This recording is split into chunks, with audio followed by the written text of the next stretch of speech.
Oh,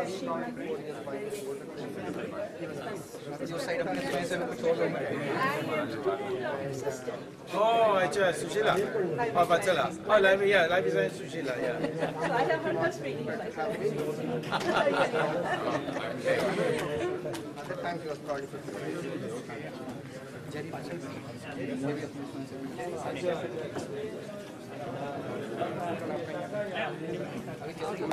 I'm a very lucky man today, especially when I left India. I had one guru there, and that's Professor Swamy. And when I reached here, I had another guru here, and that's Dr. Bikram Garcha. Would he please stand up? I would like to recognize him. Dr. Swamy, you must see him. This is a connection here, right there. Dr. Bikram Garcha. He was my professor at Georgia State University. Thank you. Respected Honorable Professor Swamy and friends. Professor Subramanian Swamy, I have at least one milestone in common, and that is we both joined IIT Delhi in the same year, 1969. He joined as the professor of economics, and I as a student of engineering. Therefore, it indeed is an honor for me to introduce my guru, my teacher, with superlative credentials. And that too in this city of Atlanta, a city too busy to hate. Right now it's hot Atlanta, but it's still a city too busy to hate. There is so much written. I'm sure you must have gotten the program. There's a lot written there, so I'm not going to get into this aspect here because you can read that. I'm going to give you those subtle things from IIT days, which everyone is keen to hear. And I looked at Wikipedia, and Dr. Swamy has kind of blocked some of those things there. I'm just joking. There's a lot written here, so you can read that. I wonder if he recalls that he was once invited to speak by the residents and students of Aravali Hostel around 69-70, when I was the hostel secretary for Aravali. You remember that, Dr. Sam? I remember troublemaker. Thank you. Here was a charismatic professor who had just come from America, Harvard credentials, who was and still is extremely handsome, stylish, articulate, a strategic expert on China, and of course an authority on economics. I remember he talked on guns and butter diplomacy of China those days. And not only that, he also mimicked the sound of the firing of the bullets when he was talking about guns. And maybe he can give a repeat show of that after 40 years today. It is no surprise he was very quick to rise to political stardom. So much so, by early 70s, he had risen to the #2 spot in Janasangh, now BJP, second only to former Prime Minister Vajpayee. Now, you would not find this in Wikipedia, I bet you. Check it out, I checked it out. He's a known maverick with love and hate relationship with especially women, especially Tamil Nadu Chief Jayalalitha.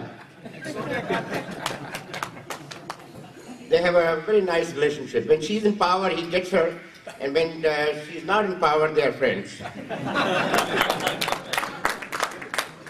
It is also a coincidence that he's targeted by, or he focuses on the most powerful women politicians of India, starting from Indira Gandhi and now Sonia Gandhi.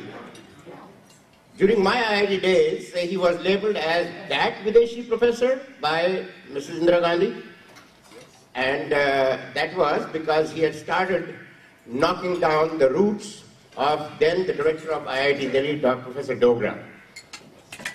That was the time I was with him too.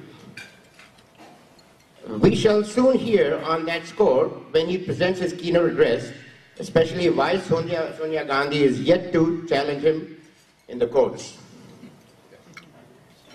Not many people know the kinder and humanist side of Dr. Swamy. If Rajat Gupta, the famous or now infamous CEO of McKinsey, acquired his Harvard credentials, it was partly due to strong recommendation of Professor Swamy for Rajat to then Nobel laureate and Dr. Swamy's colleague Paul Samuelson. Such was his relationship with Professor Samuelson that Professor Samuelson, in his personal letters to Dr. Swamy, will always start his letters with, and I quote, "How is Gitanjali?" Unquote. That time his younger daughter Suhasini was not born, so Professor Samuelson will always address his older daughter Gitanjali. I also recall being very impressed with his humble, and I'm using my word now, hippie-ish. His wife was very hippie-ish, would wear a khadi and have a nice sling-on khadi bag, and we at the IIT campus would see her. Brilliant wife, Dr. Roxana, serving as the Supreme Court advocate presently. Ladies and gentlemen, we present to you the firebrand, the Pataka, you know Pataka, firebrand, fireworks, Pataka pride of India, who has pulled all the stops to bring the black money of India back to India. Thank you very much for this honor, and may I present to you my guru, Professor Swamy.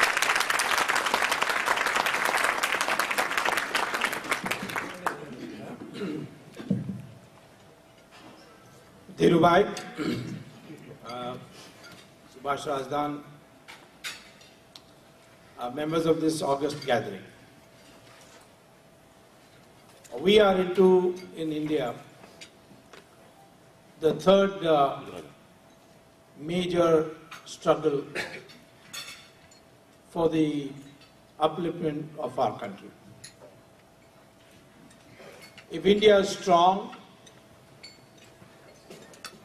you people abroad will also lead a life of security and prestige. Today, Indians are suffering in many countries. They are suffering within India too, but they are suffering for being Indians in other countries. In Fiji, an Indian, a person of Indian origin was elected to become the Prime Minister, and the military then intervened and said, we cannot have an Indian as Prime Minister anymore, even though the Indian community is the majority. Now the problem is taking root in Malaysia. It's a problem in Bangladesh. And it's now becoming a problem in Nepal, Kazakhstan, Guyana, Mauritius. So this is because India's reputation in the world is as a country which cannot defend itself or defend its people. Therefore, what is happening in India, even though India may be far away from you, and you may be concerned with your day-to-day activities in this country, you have to take interest in what's going on and contribute to the extent you can, because India's strength will ultimately translate into your strength in this country. You take an example of the Chinese. No country in the world would touch a Chinese or debase the history of China or run down its leaders because of the strength that China exudes. So when I speak to you about India, I would like you to keep this in background, that your welfare is tied up with our welfare. Your security is tied up with our security. We launched a struggle for freedom from the British. People living abroad contributed heavily, those in England and the United States particularly. Even those in Germany, in Singapore, in Vietnam in those days, Burma. Indians abroad contributed heavily to the freedom struggle. Subhash Chandra Bose couldn't have emerged as a hero for the country had not the Indians overseas supported him. Then we had this struggle against the emergency, that is, struggle for democracy. And that was entirely conducted outside the country. Because those who could conduct it within the country were all in jail. And there was censorship. People didn't know what was going on. It is the overseas Indians who made it possible for people like me to speak about what's happening in India, and through the Voice of America and BBC, reach the people of India. Through the underground literature prepared here, reach the people of India. And that is why when Mrs. Gandhi declared elections, the people were ready with facts, and they voted her out, her party out, and she herself lost the elections.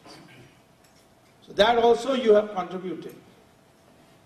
Now we are on the third major struggle, which I think should be the last struggle before India becomes a great country, and that is the struggle against corruption.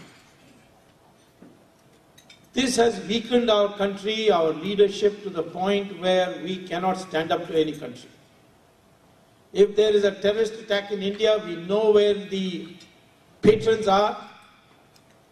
We know who has motivated it, who has financed it.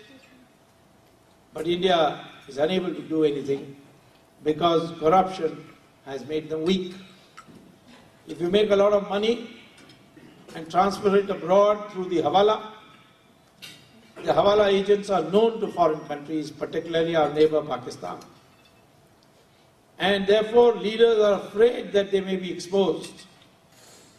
When Saddam Hussein sold oil for food, in the name of oil for food, and gave free chits of barrels, millions of barrels of oil to two of our politicians belonging to the Congress party and to some of our top industrialists, so that they could just go and use that chip and give it to a refinery, the chit to the refinery, and make millions of dollars. Some of their names were kept out in the final report of Volcker, because that became a tool for blackmailing our leaders.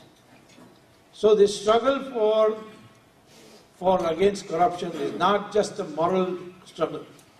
It's a struggle for national security. And therefore, when I speak to you about money deposited abroad and how it can be brought back, as Baba Ramdev wants, and the problem of corruption, I'm going to speak to you in three parts. First, what is corruption? Two, because this word corruption is being used quite loosely now. It is being particularly used loosely by Congress party. When they say, Digvijay Singh says that Baba Ramdev is corrupt because he takes money in cash, and this cash is black money. So he is also involved. He doesn't know the meaning of corruption. If I, as a corrupt man with lots of cash in my pocket, take a taxi ride and I pay the taxi driver in cash which I am entitled to, is the taxi man also corrupt? Just because he took the fare in rupees, in cash? Baba Ramdev takes money as dakshina and then he accounts for it. So far, nobody has been able to point out anything wrong in his accounts. So therefore, corruption is when public office is misused for private gain. That is the only corruption we are concerned with. Rest can come under extortion, cheating, fraud, and all these other words. But the law of corruption in India, the Prevention of Corruption Act, defines corruption as the misuse of public office for private gain. 2G spectrum is that. Mr. Raja misused the office of the Telecom Ministry as a minister to benefit some of his friends, and in the process he also became a gainer, his family became a gainer. Squarely within the confines of the Prevention of Corruption Act. Mr. Raja deliberately chose the price of spectrum. Let me tell you, spectrum, people ask, what is this 1G, 2G, 3G? Most people don't know what it is. G stands for generation. Even our Prime Minister doesn't know. I met him in Central Law Parliament and asked him, do you know what 2G is? He said, yes, Sonia G and Rahul G.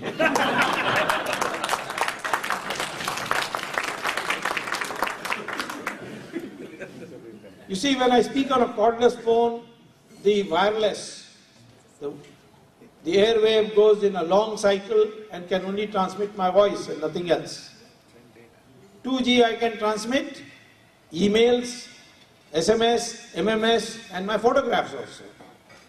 3G I can transmit my voice, my face, my video. I am on the line, I can see the person who's picked up the phone on the other end of the line. And the difference is in the frequency of the waves. And you have to therefore partition the sky to see these waves don't collide with each other. And therefore sky itself becomes a limited resource which has to be allocated. So there has to be a price fixed for it. Mr. Raja fixed the price of 2001 when it was 1/10 the price in 2008. Had he fixed the price of 2008, India would have got 1,76,000 crore rupees more. That's $40 billion. Enough to, get your infrastructure cleared. Enough to build 100 universities in addition. What a loss of money. And how did Raja decide this alone? Is the Prime Minister not involved? Well, in 2006 the cabinet decided that Raja and another minister, the finance minister, Mr. Chidambaram, they too should decide together, and what they decide shall be final and the matter shall not be referred to the cabinet. This was a decision, right or wrong decision was that decision.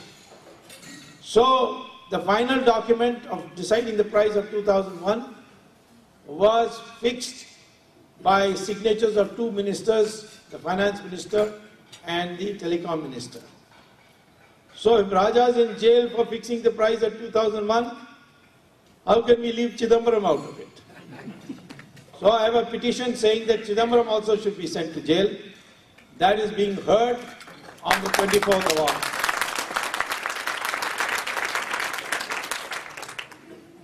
Once Chidambaram goes, then somebody else will also go. And that will be the son-in-law of Sonia Gandhi, Vadra, who owns 20% in one of the telecom companies. And if Vadra goes, then you know where it will go.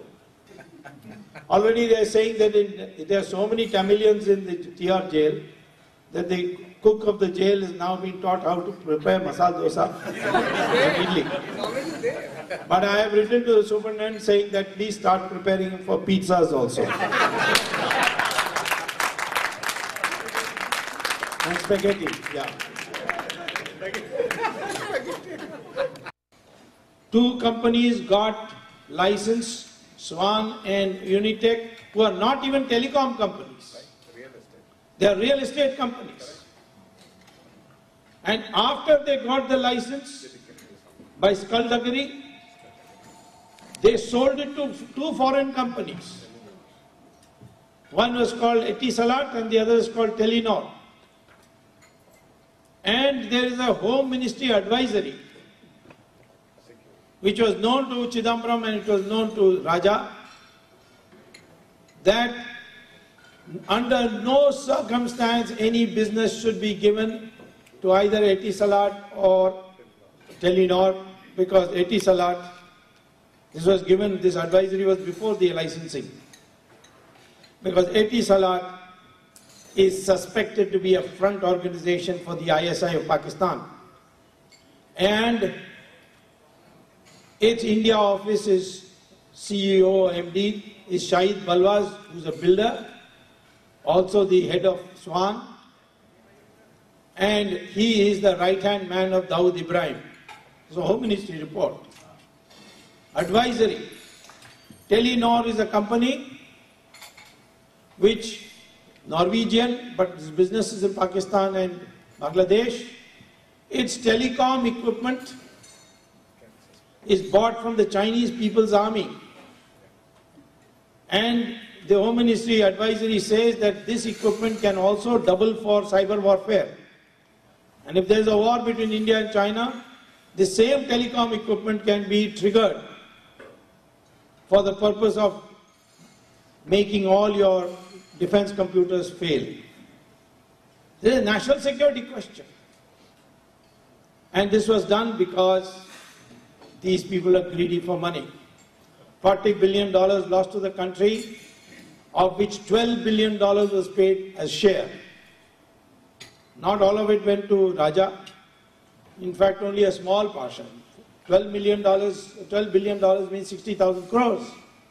60,000 crores means Raja didn't get all of it. He got only 3,000 crores.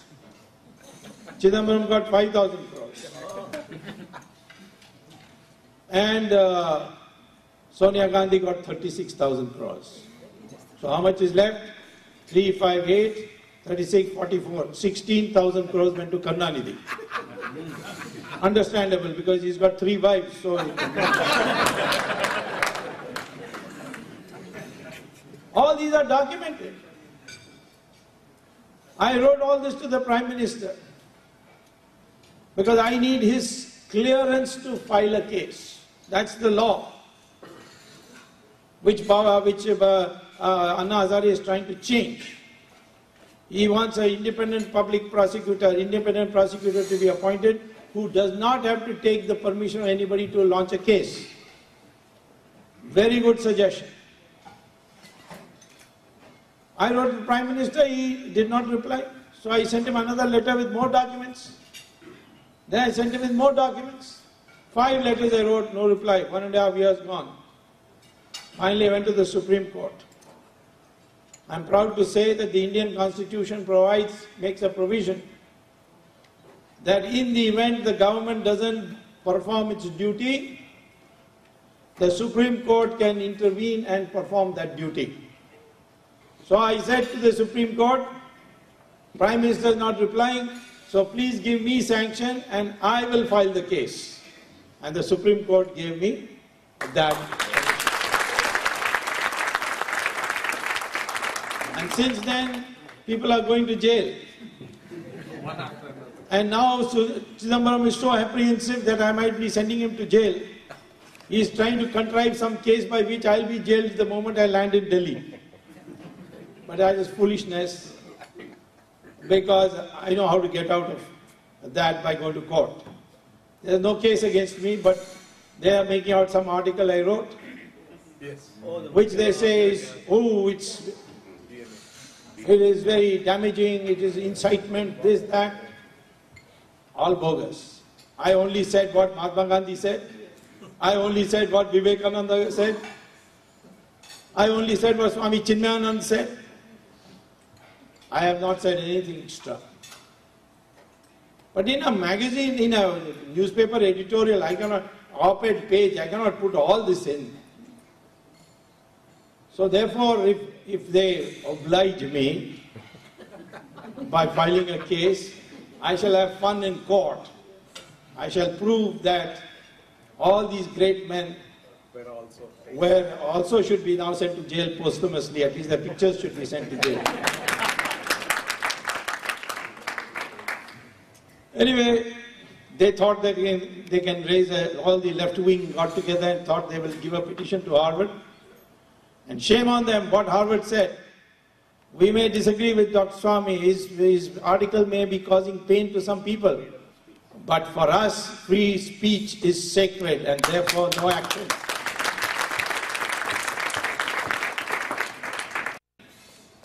Anyway, coming back to the problem, this was a gross misuse.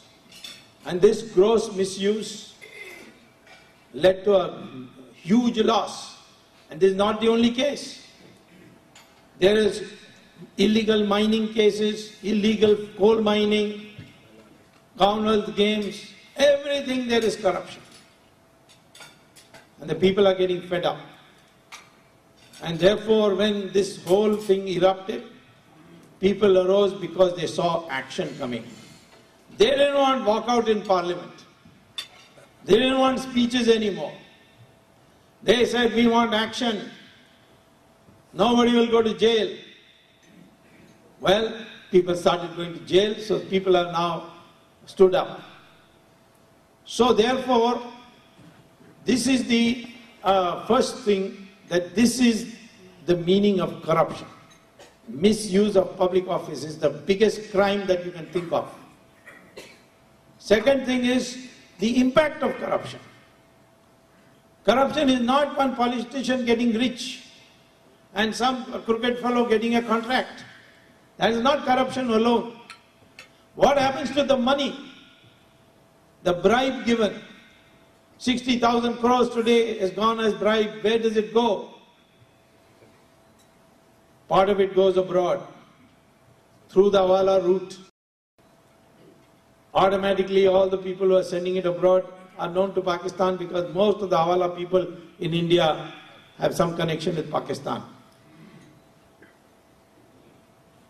But more than that, a good portion remains in India, which you cannot invest in building a factory, because then immediately income tax will say, where do you get the money from? So that is spent on luxury goods. Every room of your palatial house will have air conditioner, and even bathrooms will have air conditioners. 5-6 Mercedes Benz, Lexus car, BMWs,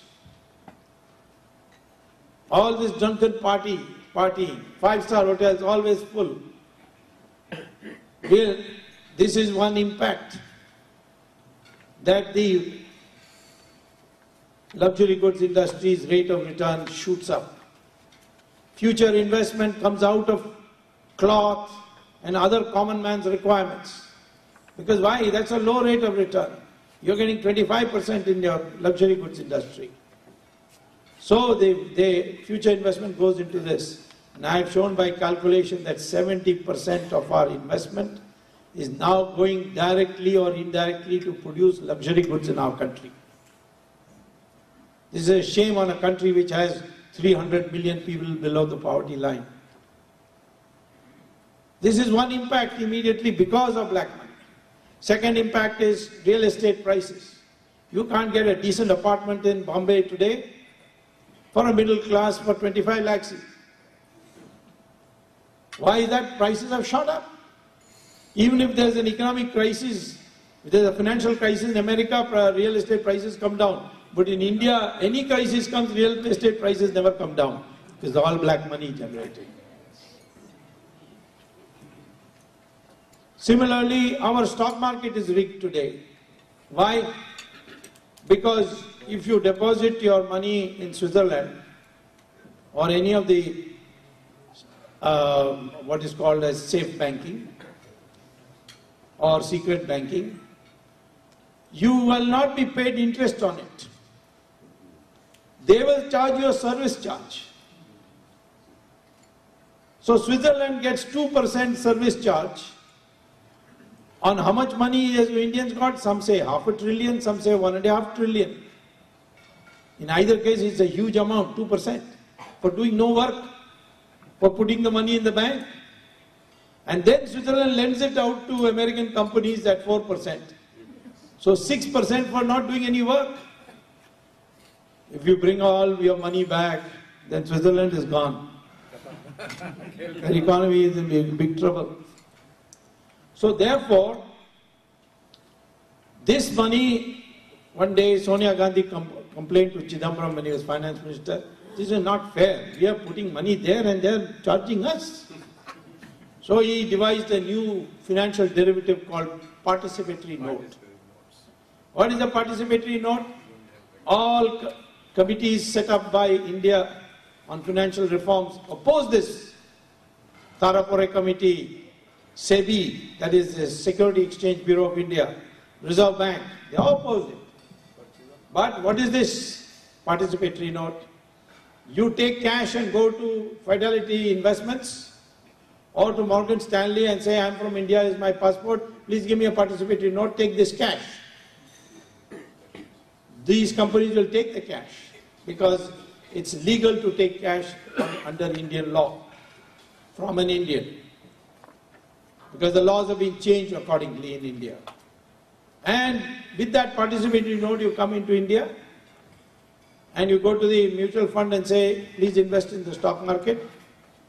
$61 billion came in 1 week once. $61 billion. And the stock market anytime can go up, anytime can be made to come down.